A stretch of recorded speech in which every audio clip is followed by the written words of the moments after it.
ஓபிஎஸ்ஸின் ரகசிய திட்டம் அதிர்ச்சியில் எடப்பாடி தரப்பு. நண்பர்கள், நம்ம போடக்கூடிய வீடியோக்கள் உங்களுக்கு பிடிச்சிருக்கு அப்படின்னா ஒரு லைக் பண்ணுறதுக்கு மட்டும் மறந்துடாதீங்க.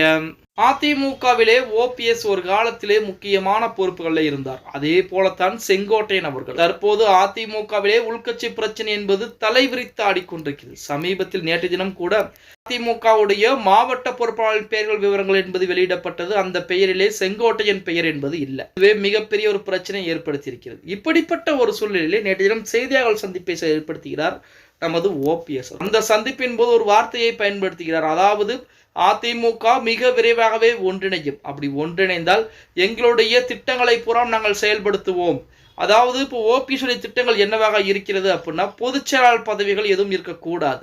ஆரம்பத்திலே அதான் சொல்லிக்கிட்டு இருந்தார். நிரந்தரமான பொதுச் செயலாளர் ஜெயலலிதா அம்மையார் தான் அப்படின்னு ஒதுக்கி வைத்து விட வேண்டும் அப்படிங்கிற மாதிரி தான் நமது ஓபிஎஸ் அவர்கள் சொல்லிக் கொண்டிருந்தார்.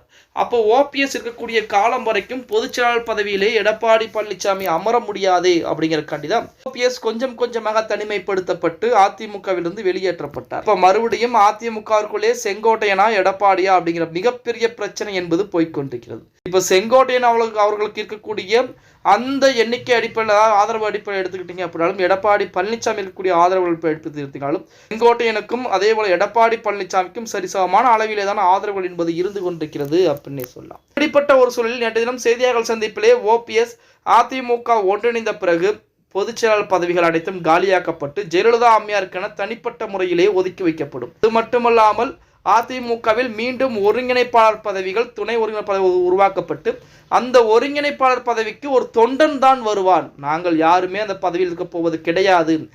அனைத்துமே நாங்கள் ரகசியமாக போட்டு வைத்த திட்டங்களில் ஒன்றுதான். இன்னும் ஏகப்பட்ட திட்டங்கள் எங்களிடம் இருக்கிறது. இதன் அடிப்படையில் அதிமுக ஒன்றிணைந்த பிறகு கண்டிப்பாக அதிமுகவிலே புதுவிதமான ஒரு மாற்றங்கள் என்பது நிகழப்போகிறது. ஒரு தொண்டன் முக்கியமான பதவிக்கு வருவான்.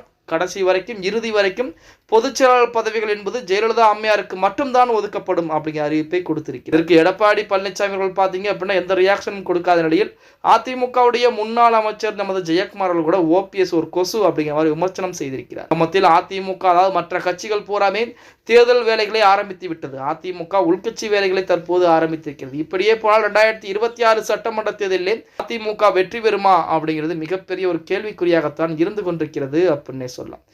பார்க்கலாம். ஓகே गाइस, வீடியோ பிடிச்சிருந்தா மறக்காம ஒரு லைக் பண்ணி விட்டுருங்க. அப்படி இந்த வீடியோ ஃப்ரெண்ட்ஸ் அண்ட் ஃபேமிலிக்கும் ஒரு ஷேர் பண்ண மறந்துடாதீங்க.